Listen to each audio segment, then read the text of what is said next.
పెదబాల శిక్షకు స్వాగతం.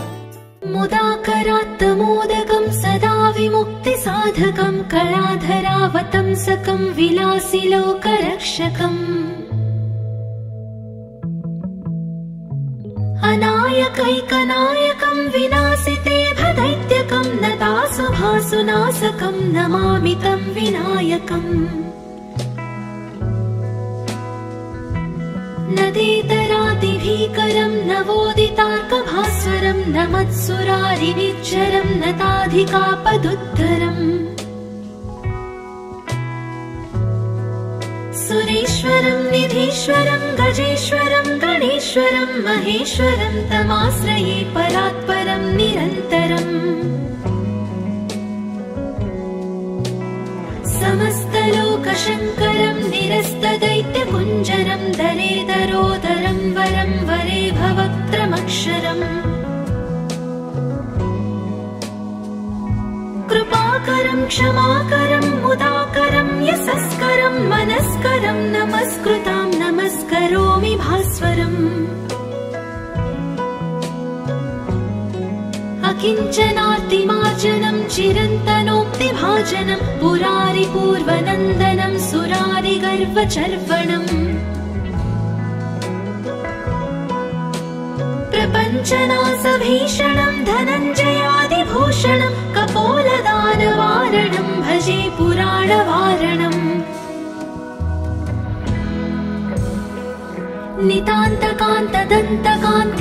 नितान्तकान्तदन्तकान्तिमन्तकान्तकात्मजम् अचिन्त्यरूपमन्तहीनमन्तराय कृन्तनम् हृदन्तरे निरन्तरं वसन्तमेव योगिनां तमेकदन्तमेव तं विचिन्तयामि सन्ततम्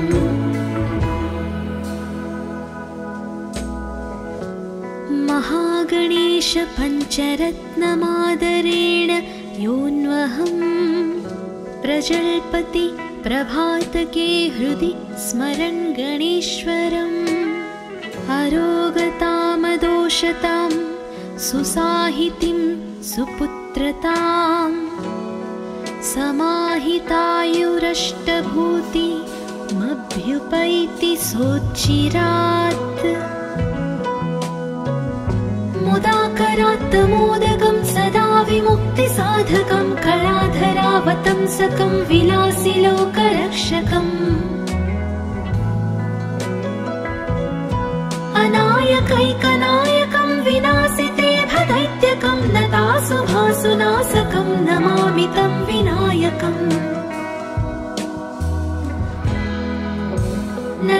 नदेतरादिभीकरं नवोदितार्कभास्वरं नमत्सुरारिनिच्चरं नताधिकापदुद्धरम् सुरेश्वरं निधीश्वरं गजेश्वरं गणेश्वरं महेश्वरं तमाश्रये परात्परं निरन्तरम् समस्तलोकशङ्करं निरस्तदैत्यकुञ्जरं दरेदरोदरं वरं वरे भवक्त्रमक्षरम् कृपाकरं क्षमाकरं मुदाकरं यशस्करं मनस्करं नमस्कृतां नमस्करोमि भास्वरम् अकिञ्चनार्तिमार्जनं चिरन्तनोक्तिभाजनं पुरारिपूर्वनन्दनं सुरारिगर्वचर्वणम् प्रपञ्चनासभीषणं धनञ्जयादिभूषणं कपोलदानवारणं भजे पुराणवारणम्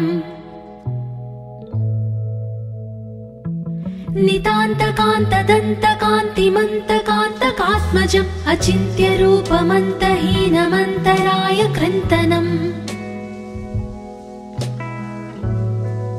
हृदन्तरे निरन्तरं वसन्तमेव योगिनां तमेकदन्तमेव तं विचिन्तयामि सन्ततम्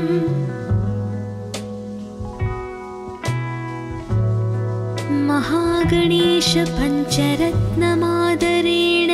योऽन्वहं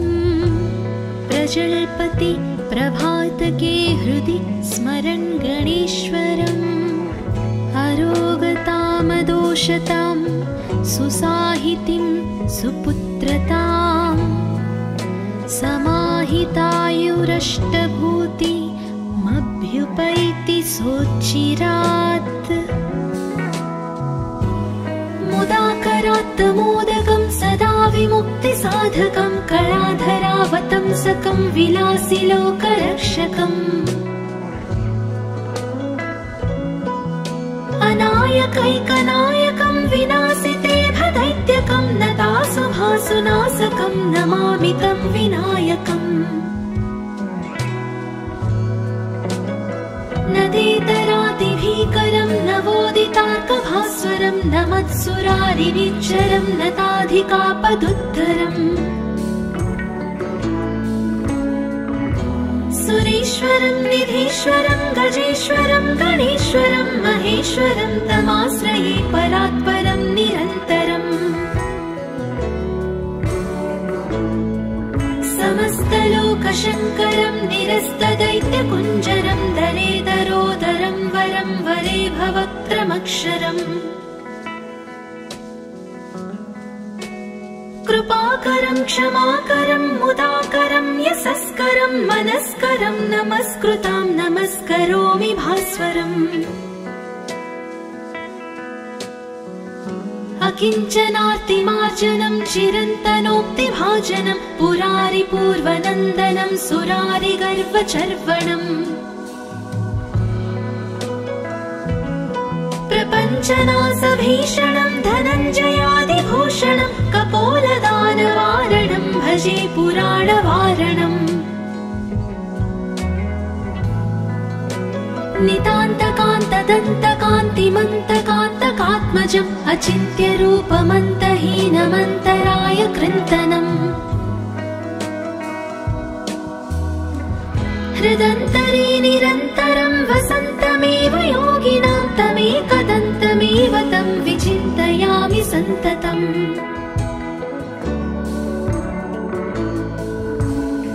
महागणेश पञ्चरत्नमादरेण योऽन्वहं प्रजल्पति प्रभातके हृदि स्मरन् गणेश्वरम्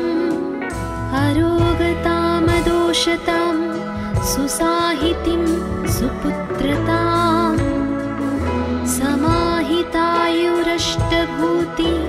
समाहितायुरष्टभूतिमभ्युपैति सोच्चिरात् मुदाकरात् मोदकं सदा विमुक्तिसाधकं कलाधरावतंसकं विलासिलोकरक्षकम् अनायकैकनायकं विनाशिते भदैत्यकं नतासुभासुनाशकं नमामि तं विनायकम् नदेतरातिभीकरं नवोदितार्कभास्वरं नमत्सुरारिनिच्चरं नताधिकापदुद्धरम्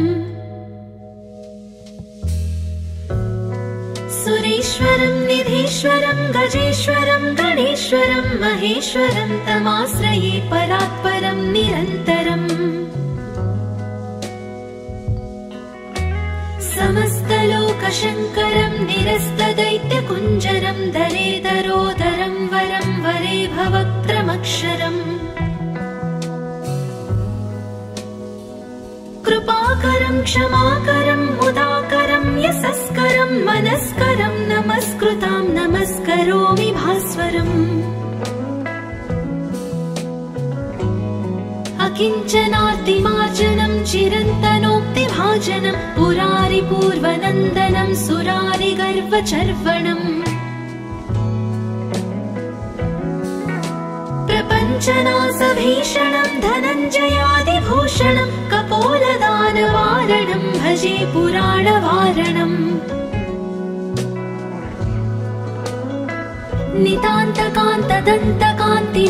नितान्तकान्तदन्तकान्तिमन्तकान्तकात्मजम् अचिन्त्यरूपमन्तहीनमन्तराय कृन्तनम्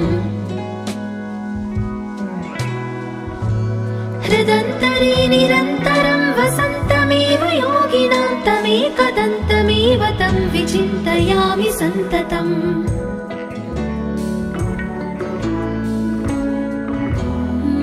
महागणेश पञ्चरत्नमादरेण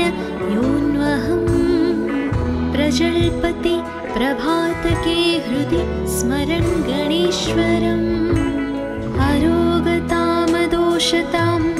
सुसाहितिं सुपुत्रताम् समाहितायुरष्टभूतिमभ्युपैति सोच्चिरात् मुदाकरात्तमोदकं सदा विमुक्तिसाधकं कलाधरावतंसकं विलासिलोकरक्षकम् अनायकैकनायकं विनाशिते भदैत्यकं नतासुभासुनाशकं नमामि तं विनायकम् नदेतरादिभीकरं नवोदितार्कभास्वरं नमत्सुरारिनिच्चरं नताधिकापदुद्धरम् सुरेश्वरं निधीश्वरं गजेश्वरं गणेश्वरं महेश्वरं तमाश्रये परात्परं निरन्तरम् समस्तलोकशङ्करं निरस्तदैत्यकुञ्जरं दरेदरोदरं वरं वरे भवक्त्रमक्षरम् कृपाकरं क्षमाकरं मुदाकरं यशस्करं मनस्करं नमस्कृतां नमस्करोमि भास्वरम्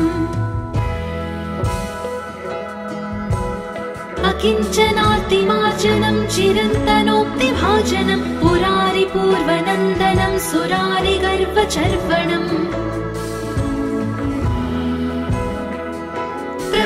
प्रपञ्चनासभीषणं धनञ्जयादिभूषणं कपोलदानवारणं भजे पुराणवारणम्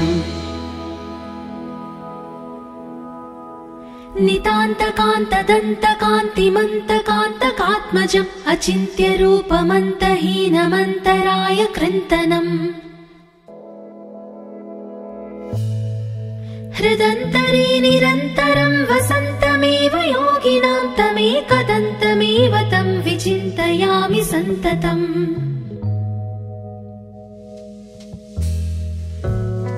महागणेश पञ्चरत्नमादरेण योऽन्वहम् प्रजल्पति प्रभातके हृदि स्मरन् गणेश्वरम् अरोगतामदोषतां सुसाहितिं सुपुत्रताम् समाहितायुरष्टभूतिमभ्युपैति सोच्चिरात् मुदाकरात्तमोदकं सदा विमुक्तिसाधकं कलाधरावतंसकं विलासिलोकरक्षकम् अनायकैकनायकं विनाशिते भदैत्यकं नतासुभासुनाशकं नमामि तं विनायकम् नदेतरादिभीकरं नवोदितार्कभास्वरं नमत्सुरारिनिच्चरं नताधिकापदुद्धरम् सुरेश्वरं निधीश्वरं गजेश्वरं गणेश्वरं महेश्वरं तमाश्रये परात्परं निरन्तरम्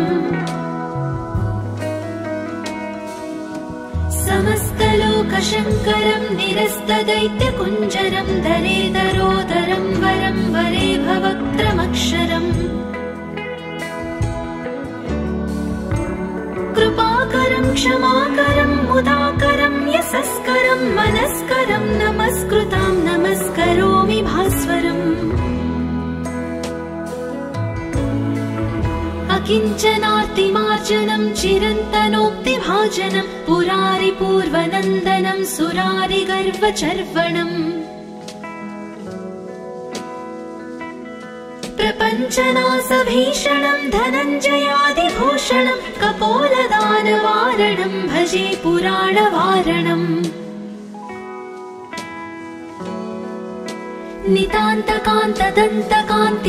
नितान्तकान्तदन्तकान्तिमन्तकान्तकात्मजम् अचिन्त्यरूपमन्तहीनमन्तराय कृन्तनम् हृदन्तरे निरन्तरं वसन्तमेव योगिनां तमेकदन्तमेव तं विचिन्तयामि सन्ततम्।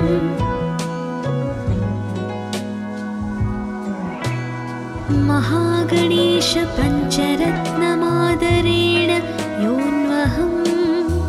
प्रजल्पति प्रभातके हृदि स्मरन् गणेश्वरम्। अरोगतामदोषतां सुसाहितिं सुपुत्रतां समाहितायुरष्टभूतिमभ्युपैति सोच्चिरात्। मुदाकरात्तमोदकं सदा विमुक्तिसाधकं कलाधरावतंसकं विलासिलोकरक्षकम्। अनायकैकनायकं विनाशिते भदैत्यकं नतासुभासुनाशकं नमामि तं विनायकम्। नदेतरातिभीकरं नवोदितार्कभास्वरं नमत्सुरारिनिच्चरं नताधिकापदुद्धरम्। सुरेश्वरं निधीश्वरं गजेश्वरं गणेश्वरं महेश्वरं तमाश्रये परात्परं निरन्तरम्। समस्तलोकशङ्करं निरस्तदैत्यकुञ्जरं दरेदरोदरं वरं वरे भवक्त्रमक्षरम्। कृपाकरं क्षमाकरं मुदाकरं यशस्करं मनस्करं नमस्कृतां नमस्करोमि भास्वरम्। अकिञ्चनार्तिमार्जनं चिरन्तनोक्तिभाजनं पुरारिपूर्वनन्दनं सुरारिगर्वचर्वणम्। प्रपञ्चनाशभीषणं धनञ्जयादिभूषणं कपोलदानवारणं भजे पुराणवारणम्। नितान्तकान्तदन्तकान्तिमन्तकान्तकात्मजम् अचिन्त्यरूपमन्तहीनमन्तराय कृन्तनम्। हृदन्तरे निरन्तरं वसन्तमेव योगिनां तमेकदन्तमेव तं विचिन्तयामि सन्ततम्।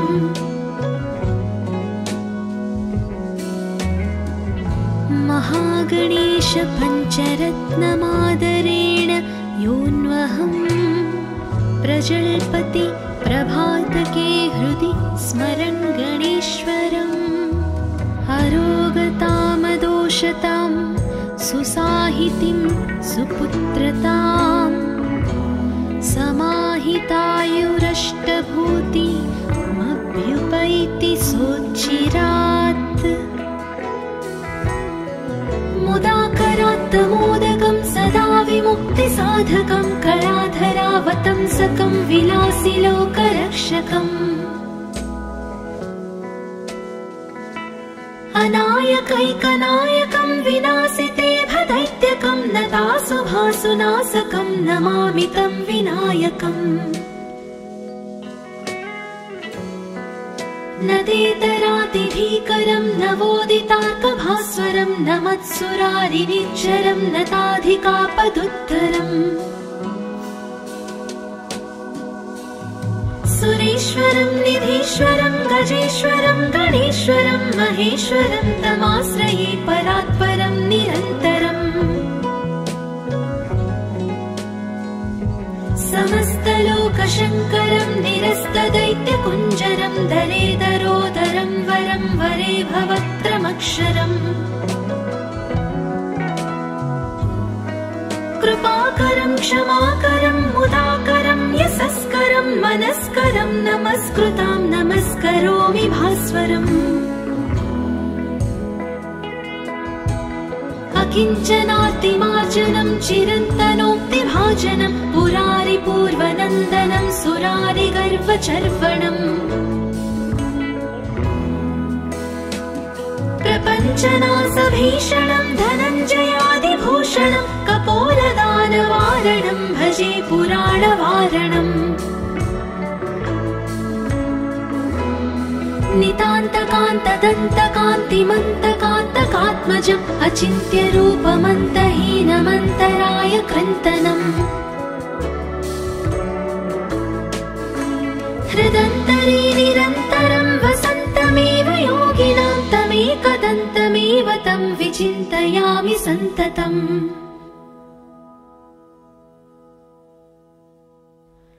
महागणेश पञ्चरत्नमादरेण योऽन्वहम्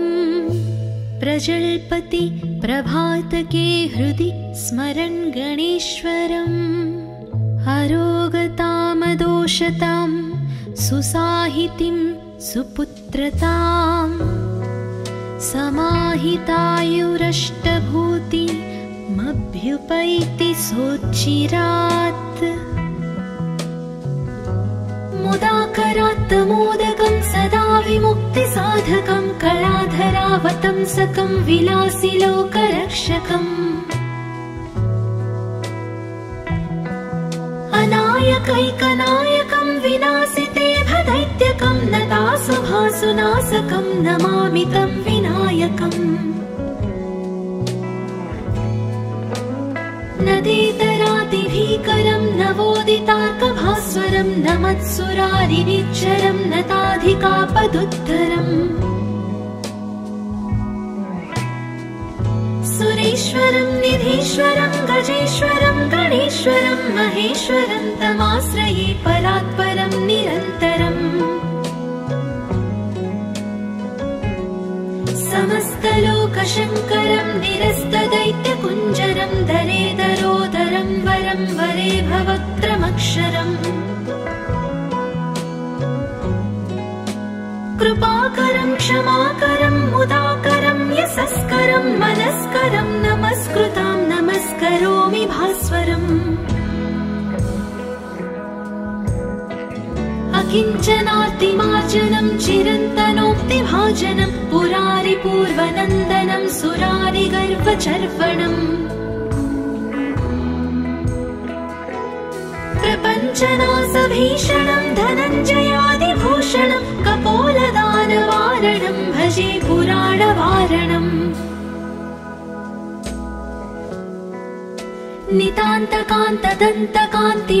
नितान्तकान्तदन्तकान्तिमन्तकान्तकात्मजम् अचिन्त्यरूपमन्तहीनमन्तराय कृन्तनम् हृदन्तरे निरन्तरं वसन्तमेव योगिनां तमेकदन्तमेव तं विचिन्तयामि सन्ततम्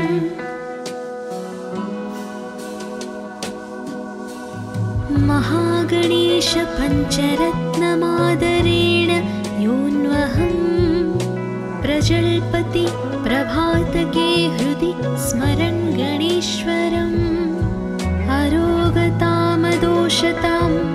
सुसाहितिं सुपुत्रताम्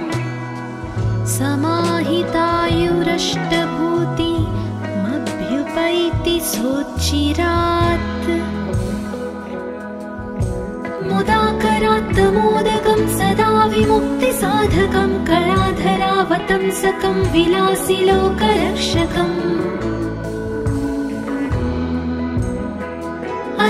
अनायकैकनायकं विनाशिते भदैत्यकं नतासुभासुनाशकं नमामि तं विनायकम्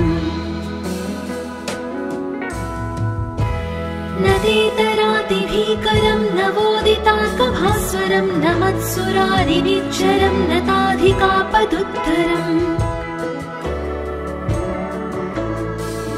सुरेश्वरं निधीश्वरं गजेश्वरं गणेश्वरं महेश्वरं तमाश्रये परात्परं निरन्तरम्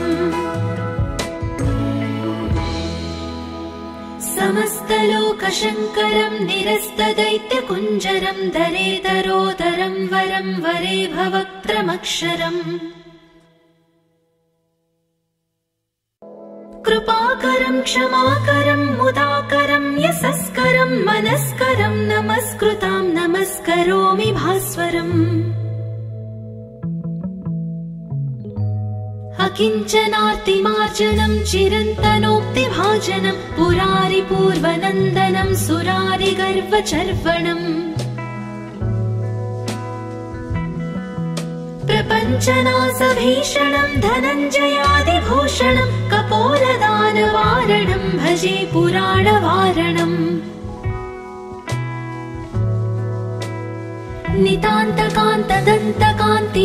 नितान्तकान्तदन्तकान्तिमन्तकान्तकात्मजम् अचिन्त्यरूपमन्तहीनमन्तराय कृन्तनम् हृदन्तरे निरन्तरं वसन्तमेव योगिनां तमेकदन्तमेव तं विचिन्तयामि सन्ततम्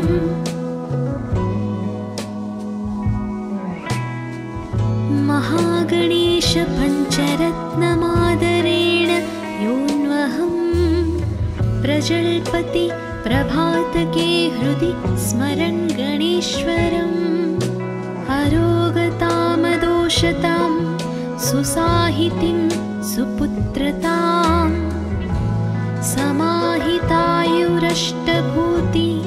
समाहितायुरष्टभूतिमभ्युपैति सोच्चिरात्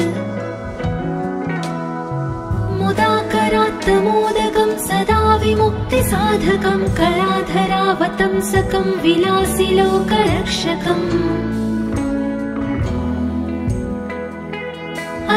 अनायकैकनायकं विनाशिते भदैत्यकं नतासुभासुनाशकं नमामि तं विनायकम् नदेतरातिभीकरं नवोदितार्कभास्वरं नमत्सुरारिनिच्चरं नताधिकापदुद्धरम् सुरेश्वरं निधीश्वरं गजेश्वरं गणेश्वरं महेश्वरं तमाश्रये परात्परं निरन्तरम् समस्तलोकशङ्करं निरस्तदैत्यकुञ्जरं दरेदरोदरं वरं वरे भवक्त्रमक्षरम् कृपाकरं क्षमाकरं मुदाकरं यशस्करं मनस्करं नमस्कृतां नमस्करोमि भास्वरम् अकिञ्चनातिमार्जनं चिरन्तनोक्तिभाजनं पुरारिपूर्वनन्दनं सुरारिगर्वचर्वणम् प्रपञ्चनासभीषणं धनञ्जयादिभूषणं कपोलदानवारणं भजे पुराणवारणम्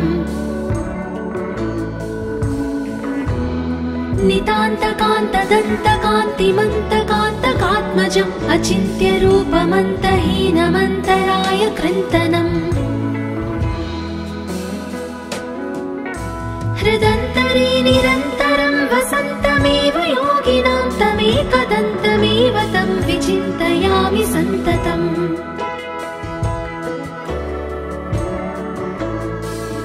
महागणेश पञ्चरत्नमादरेण योऽन्वहं प्रजल्पति प्रभातके हृदि स्मरन् गणेश्वरम् अरोगतामदोषतां सुसाहितिं सुपुत्रतां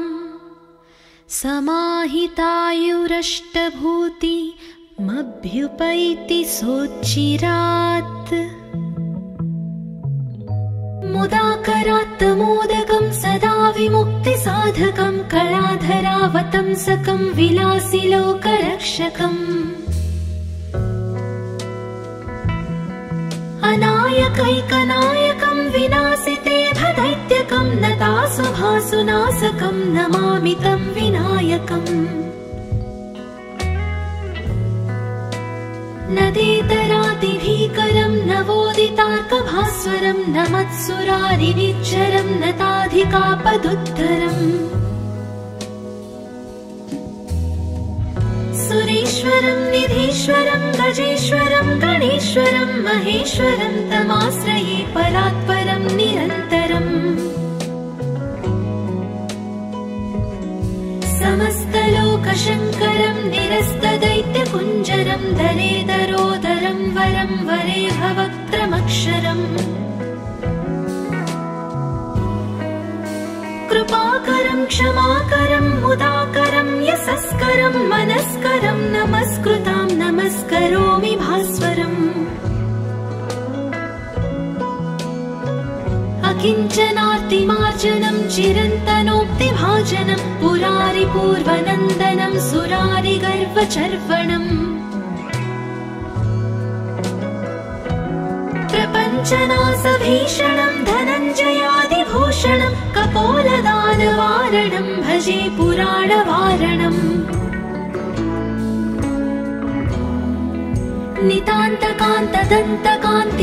नितान्तकान्तदन्तकान्तिमन्तकान्तकात्मजम् अचिन्त्यरूपमन्तहीनमन्तराय कृन्तनम् हृदन्तरे निरन्तरं वसन्तमेव योगिनां तमेकदन्तमेव तं विचिन्तयामि सन्ततम्